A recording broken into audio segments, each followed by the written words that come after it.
നമസ്കാരം, സ്മാർട്ട് ശ്രീ ക്ലാസ്സിലേക്ക് എല്ലാവർക്കും സ്വാഗതം.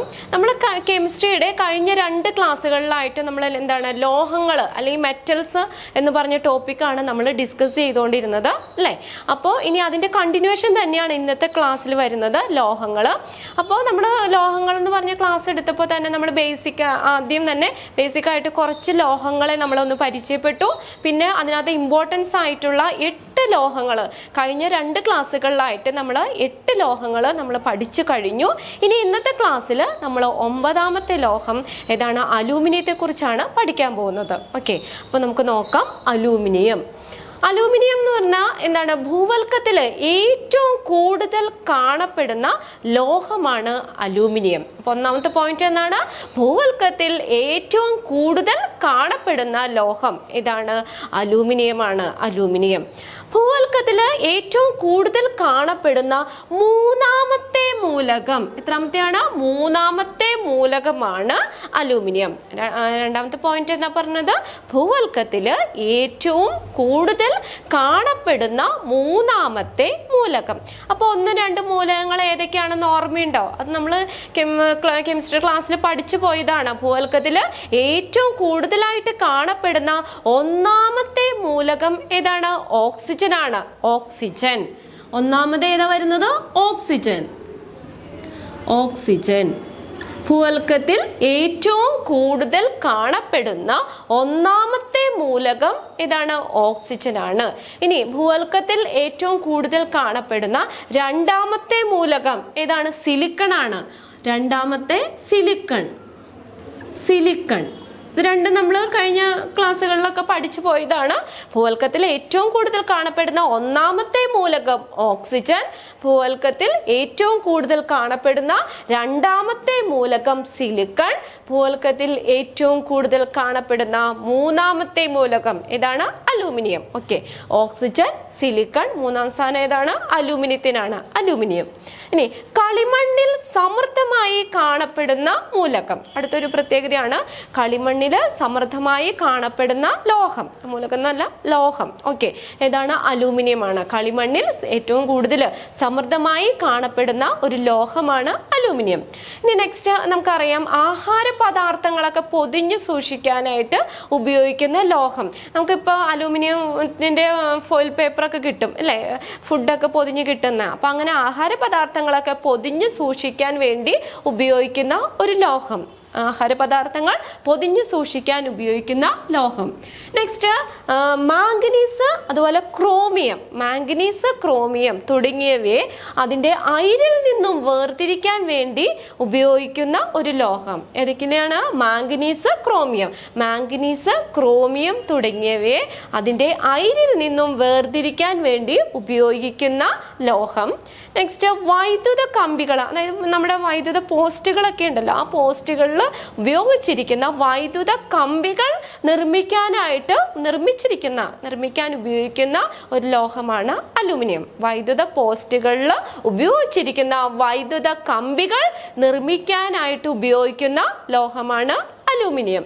പിന്നെ നെക്സ്റ്റ് മൈക്ക, ക്ലേ തുടങ്ങിയ ആഗ്നേയ ധാതുക്കളിലെ ഒരു പ്രധാന ഘടകമാണ് അലൂമിനിയം. മൈക്ക, ക്ലേ തുടങ്ങിയ ആഗ്നേയ ധാതുക്കളിലെ ഒരു പ്രധാനപ്പെട്ട ഘടകമാണിത്.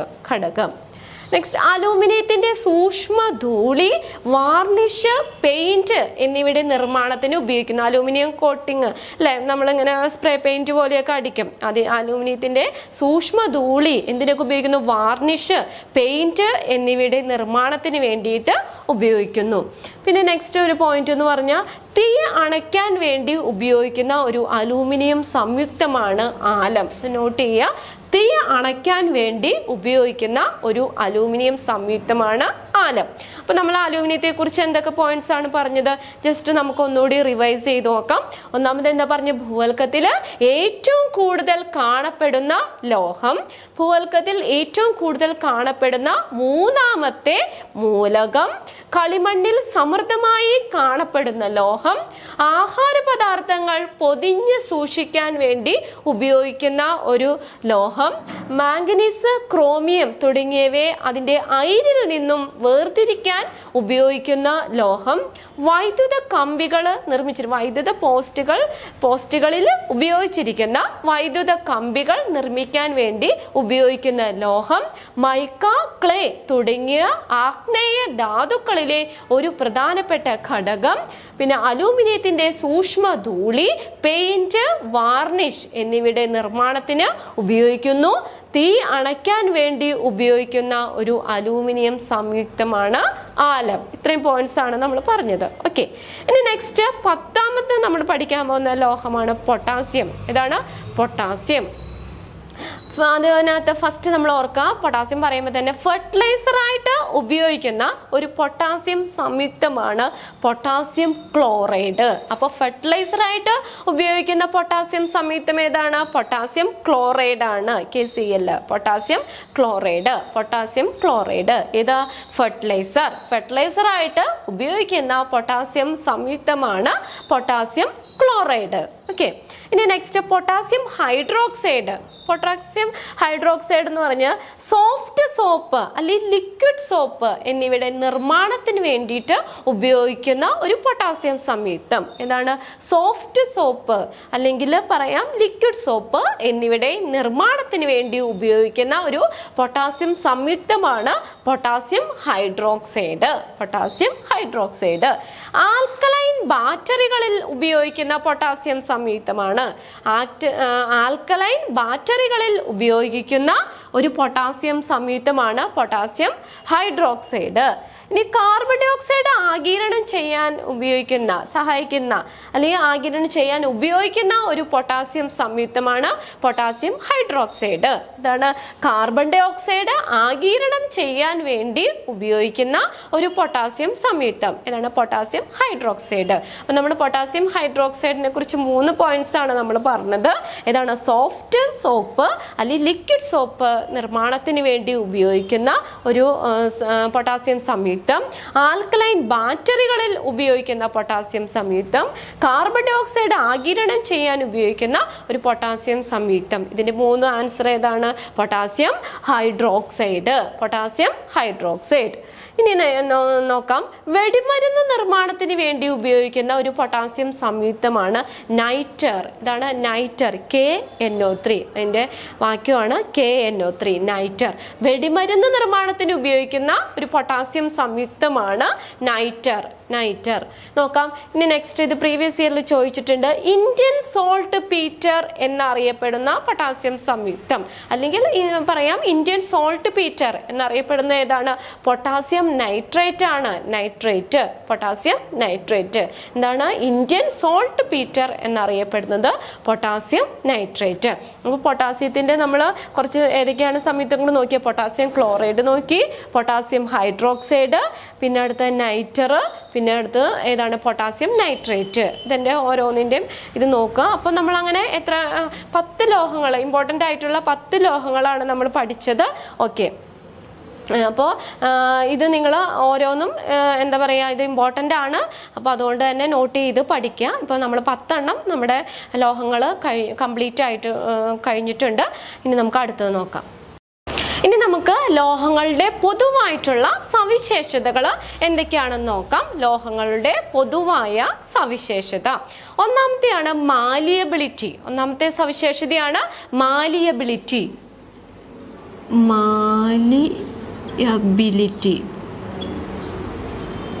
ഒന്നാമത്തെ സവിശേഷതയാണ് മാലിയബിലിറ്റി. മാലിയബിലിറ്റി എന്ന് പറഞ്ഞാൽ ലോഹങ്ങളെ അടിച്ചു പരത്തി കനം കുറഞ്ഞ തകിടുകളാക്കി മാറ്റാൻ സാധിക്കും അല്ലെ? ലോഹങ്ങളെ അടിച്ചു പരത്തി കനം കുറഞ്ഞ തകിടുകളാക്കി മാറ്റാൻ സാധിക്കും. ഈ ലോഹങ്ങളുടെ ഈ സവിശേഷതയ്ക്കാണ് മാലിയബിലിറ്റി എന്ന് പറയുന്നത്. അപ്പൊ എന്താണ് മാലിയബിലിറ്റി എന്ന് പറയുന്നത്? ലോഹങ്ങളെ അടിച്ചു പരത്തി കനം കുറഞ്ഞ തകിടുകളാക്കി മാറ്റാൻ സാധിക്കും. ലോഹങ്ങളുടെ ഈ സവിശേഷതയാണ് മാലിയബിലിറ്റി എന്ന് പറയുന്നത്. മാലിയബിലിറ്റി ഏറ്റവും കൂടിയ ലോഹമാണ് സ്വർണം. അത് അതിൻ്റെ നോക്കാം. മാലിയബിലിറ്റി ഏറ്റവും കൂടിയ ലോഹം ഏതാണ്? സ്വർണമാണ്. സ്വർണം. പല ലോഹങ്ങളും നമുക്കറിയാം അടിച്ചു പരത്തി പല സാധനങ്ങളൊക്കെ ഉണ്ടാക്കുന്നുണ്ട് അല്ലേ. അപ്പോൾ ഇങ്ങനെയുള്ള ആ അടിച്ചു പരത്തി എന്താണ് കനം കുറഞ്ഞ തകിടുകളാക്കി മാറ്റാൻ സാധിക്കുന്ന ആ സവിശേഷതയ്ക്കാണ് മാലിയബിലിറ്റി എന്ന് പറയുന്നത്. ഓക്കെ, ഇനി രണ്ടാമത്തെയാണ് ഡക്റ്റിലിറ്റി. ഡക്റ്റിലിറ്റി ലോഹങ്ങളുടെ മറ്റൊരു സവിശേഷതയാണ് ഡക്റ്റിലിറ്റി എന്ന് പറയുന്നത്. ഡക്റ്റിലിറ്റി എന്ന് പറഞ്ഞാൽ ലോഹങ്ങളെ വലിച്ചു നീട്ടി കനം കുറഞ്ഞ കമ്പികളാക്കി മാറ്റാൻ സാധിക്കും. ആ സവിശേഷതയ്ക്കാണ് ഡക്റ്റിലിറ്റി എന്ന് പറയുന്നത്. എന്താണ്?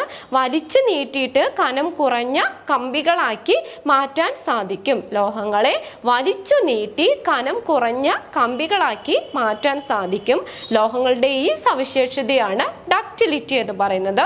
ഡക്റ്റിലിറ്റി ഏറ്റവും കൂടിയ ലോഹം ഏതാണ്? പ്ലാറ്റിനം ആണ്. പ്ലാറ്റിനം ഡക്റ്റിലിറ്റി ഏറ്റവും കൂടിയ ലോഹമാണ് പ്ലാറ്റിനം. മാലിബിലിറ്റി ഏറ്റവും കൂടിയ ലോഹം ഏതാണ്? സ്വർണം. ഡക്റ്റിലിറ്റി ഏറ്റവും കൂടിയ ലോഹമാണ് പ്ലാറ്റിനം എന്ന് പറയുന്നത്. ഇനി നെക്സ്റ്റ് മൂന്നാമത്തെ ലോഹങ്ങളുടെ മറ്റൊരു സവിശേഷതയാണ് സൊണോരിറ്റി എന്ന് പറയുന്നത്. സൊണോരിറ്റി മൂന്നാമത്തെ സവിശേഷതയായിട്ട് നമുക്ക് പറയാം സൊണോരിറ്റി എന്ന് പറയുന്നത്. അതായത് കട്ടിയുള്ള വസ്തുക്കൾ കൊണ്ട് നമ്മൾ ഈ ലോഹത്തേൽ അടിച്ചു കഴിഞ്ഞാൽ അതിൻ്റെ ആ ലോഹത്തിൻ്റെ പ്രതലത്തിൽ തട്ടുമ്പോൾ എന്താണ് അതിൽ നിന്ന് ഒരു ശബ്ദം പുറപ്പെടുവിക്കും. അങ്ങനെയുള്ള ആ ലോഹങ്ങളുടെ ആ സവിശേഷതയ്ക്കാണ് നമ്മൾ സൊണോരിറ്റി എന്ന് പറയുന്നത്. സൗണ്ട് കേൾക്കാൻ പറ്റും. നമ്മളൊരു ലോഹങ്ങളിലെ അലുമിനിയം അല്ലെങ്കിൽ സ്റ്റീലിലോ പാത്രത്തിലൊക്കെ നമ്മൾ എന്തെങ്കിലും ഒരു കട്ടിയുള്ള വസ്തുക്കൾ കൊണ്ട് തട്ടുമ്പോൾ അതിൽ നിന്നൊരു ശബ്ദം ഉണ്ടാക്കുന്നുണ്ട് അല്ലേ. അപ്പൊ അങ്ങനെയുള്ള ആ ലോഹങ്ങളുടെ സവിശേഷതയ്ക്കാണ് സൊണോരിറ്റി എന്ന് പറയുന്നത്. എന്താണ്? കട്ടിയുള്ള വസ്തുക്കൾ കൊണ്ട് ലോഹങ്ങളുടെ പ്രതലത്തിൽ തട്ടുമ്പോൾ ശബ്ദം പുറപ്പെടുവിക്കാനുള്ള ആ ലോഹങ്ങളുടെ സവിശേഷതയാണ് സൊണോരിറ്റി എന്ന് പറയുന്നത്. നമുക്കറിയാം പല മ്യൂസിക്കൽ ഇൻസ്ട്രുമെന്റ്സും ഇത് ഉപയോഗിച്ചാണ്. ഇലത്താളം, പിന്നെ അതുപോലെ തന്നെ മണികൾ. നമ്മൾ മണി ഒന്ന് ഇങ്ങനെ ജസ്റ്റ് ഇങ്ങനെ ആ ലോഹം ഇതുകൊണ്ട് അടിച്ചു കഴിയുമ്പോഴത്തേക്കും അതിൽ നിന്ന് സൗണ്ട് കേൾക്കും. അതുപോലെ ഇലത്താളം, രണ്ട് ലോഹത്തിന്റെ തകിട് കൊണ്ടാണ് അത് ഉണ്ടാക്കുന്നത് അല്ലേ. അപ്പൊ അങ്ങനെ ഇലത്താളം, മണികൾ എന്നിവയിലൊക്കെ ഉപയോഗിച്ചിരിക്കുന്നത് ഏത് സവിശേഷതയാണ്? ലോഹങ്ങളുടെ സൊണോരിറ്റി എന്ന് പറഞ്ഞ സവിശേഷതയാണ്. ഓക്കെ, ഇലത്താളം, മണികൾ എന്നിവയിലൊക്കെ ഉപയോഗിച്ചിരിക്കുന്ന ലോഹങ്ങളുടെ ആ സവിശേഷത ഏതാണ്? സൊണോരിറ്റി ആണ്. സൊണോരിറ്റി. ഇനി നെക്സ്റ്റ് ഉയർന്ന സാന്ദ്രത. നെക്സ്റ്റ് പോയിന്റ് ആണ് നാലാമത്തെ പോയിന്റ്. ലോഹങ്ങളുടെ മറ്റൊരു സവിശേഷത ഏതാണ്? ഉയർന്ന സാന്ദ്രത.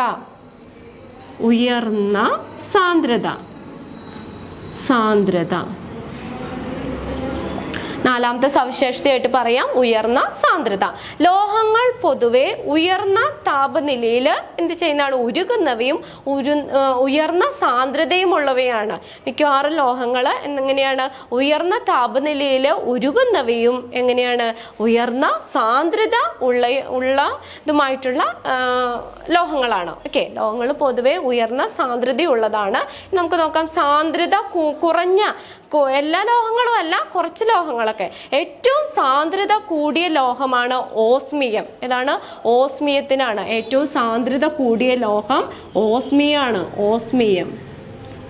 എന്നാൽ സാന്ദ്രത കുറഞ്ഞ ലോഹങ്ങൾക്ക് ഉദാഹരണങ്ങളാണ് ലിഥിയം, സോഡിയം, പൊട്ടാസ്യം. ഇതൊക്കെ സാന്ദ്രത കുറഞ്ഞ ലോഹങ്ങളാണ്. ഏതാണ് സാന്ദ്രത കുറഞ്ഞ ലോഹങ്ങൾ? ലിഥിയം, സോഡിയം, ഏതാണ്? പൊട്ടാസ്യം. ലിഥിയം, സോഡിയം, പൊട്ടാസ്യം ഇതൊക്കെ സാന്ദ്രത കുറഞ്ഞ ലോഹങ്ങളാണ്. എന്നാൽ ഏറ്റവും സാന്ദ്രത കൂടിയ ലോഹമാണ് ഓസ്മിയം. അപ്പോൾ ലോഹങ്ങൾ പൊതുവെ ഉയർന്ന താപനിലയിൽ ഉരുകുന്നവയും ഉയർന്ന സാന്ദ്രതയുള്ളതുമാണ്. ഇനി നെക്സ്റ്റ് പോയിന്റ് ആണ് ഉയർന്ന ദ്രവണാങ്കം. അഞ്ചാമത്തെ പോയിന്റ് ആണ് ഉയർന്ന ദ്രവണാങ്കം. ലോഹങ്ങളുടെ മറ്റൊരു സവിശേഷതയാണ് ഇത് ഉയർന്ന ദ്രവണാങ്കം. ദ്രവണാങ്കം എന്ന് വെച്ചാൽ എന്താണ്? ഖരം ദ്രാവകമായി മാറുന്ന ആ ഒരു താപനില, അതിനെയാണ് നമ്മൾ എന്തെന്ന് പറയുന്നത്? ദ്രവണാങ്കം എന്ന് പറയുന്നത്. ഖരം ദ്രാവകമായി മാറുന്ന ആ താപനിലയാണ് ദ്രവണാങ്കം എന്ന് പറയുന്നത്. ലോഹങ്ങൾ പൊതുവെ ഉയർന്ന ദ്രവണാങ്കം ഉള്ളവയാണ്. അതൊരു സവിശേഷതയായിട്ട് നമുക്ക് പറയാം, ലോഹങ്ങളുടെ ഉയർന്ന ദ്രവണാങ്കം. ഇനി അടുത്തത് നെക്സ്റ്റ് ആറാമത്തെയാണ് ലോഹദ്യുതി. ലോഹദ്യുതി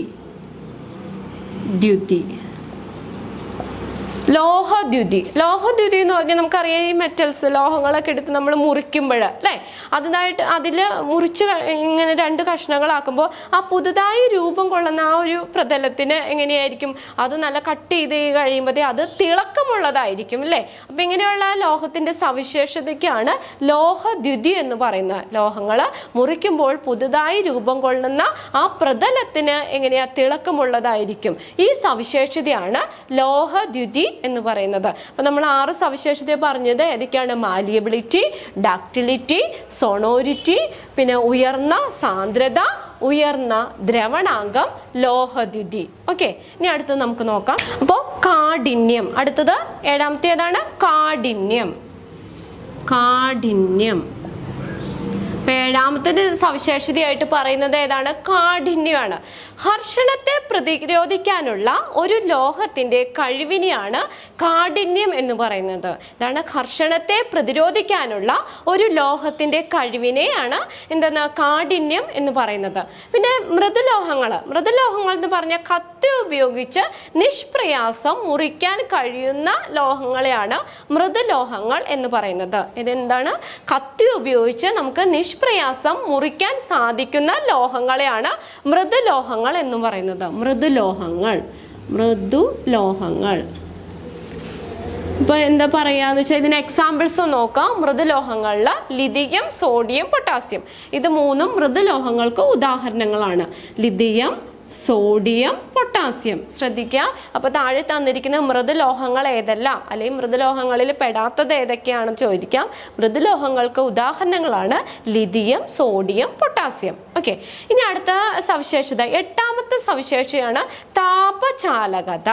8 താപചാലകത. ലോഹങ്ങളുടെ അടുത്തൊരു സവിശേഷതയായിട്ട് നമുക്ക് പറയാം താപചാലകത. താപചാലകത എന്ന് വെച്ചാൽ താപം കടത്തിവിടാനുള്ള ഒരു ലോഹത്തിന്റെ കഴിവിനെയാണ് താപചാലകത എന്ന് പറയുന്നത്. ആ ലോഹത്തിൽ കൂടെ താപം കടത്തിവിടാനുള്ള കഴിവ്, താപം കടത്തിവിടാനുള്ള ഒരു ലോഹത്തിന്റെ കഴിവിനെയാണ് താപചാലകത എന്ന് പറയുന്നത്. ഈ ലോഹങ്ങളെല്ലാം താപചാലകങ്ങളാണ്. അതിൽ കൂടെ താപം കടത്തിവിടാൻ പറ്റും, ഹീറ്റ്. ഓക്കെ, അപ്പോൾ ലോഹങ്ങളുടെ അടുത്ത സവിശേഷത താപചാലകത.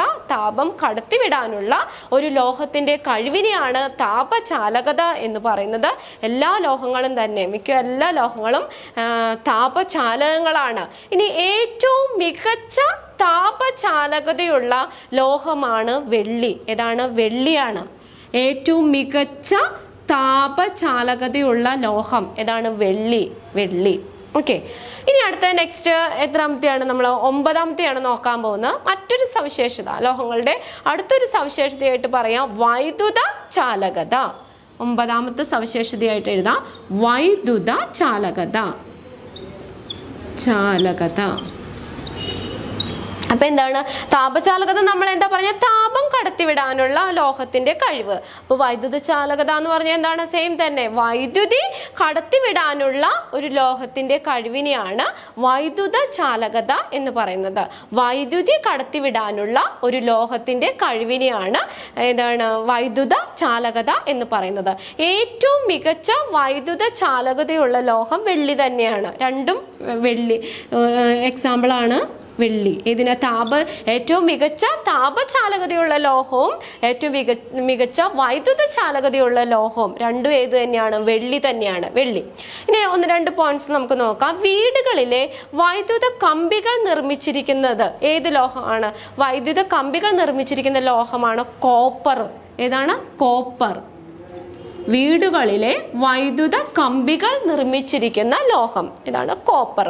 പിന്നെ വൈദ്യുത കമ്പികളിലുള്ള നമ്മൾ പറഞ്ഞു പോസ്റ്റുകൾ, നമ്മൾ വൈദ്യുത പോസ്റ്റുകളിലെ വൈദ്യുത കമ്പികൾ നിർമ്മിക്കാനായിട്ട് ഉപയോഗിക്കുന്ന ആ ലോഹം ഏതാന്ന് പറഞ്ഞത്? അലൂമിനിയം. നമ്മൾ പറഞ്ഞാണ്, അലൂമിനിയം പഠിച്ചപ്പോൾ പറഞ്ഞതാണ് അലൂമിനിയം.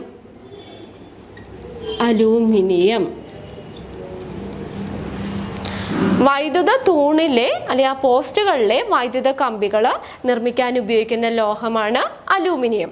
പിന്നെ നെക്സ്റ്റ് വൈദ്യുത ബൾബിന്റെ ഫിലമെന്റ് നിർമ്മിക്കാനായിട്ട് ഉപയോഗിക്കുന്ന ലോഹം, ഈ ബൾബുകളിലുള്ള ഫിലമെന്റ് നിർമ്മിക്കാൻ ഉപയോഗിക്കുന്ന ലോഹമാണ് ടങ്സ്റ്റൺ. ടങ്സ്റ്റൺ.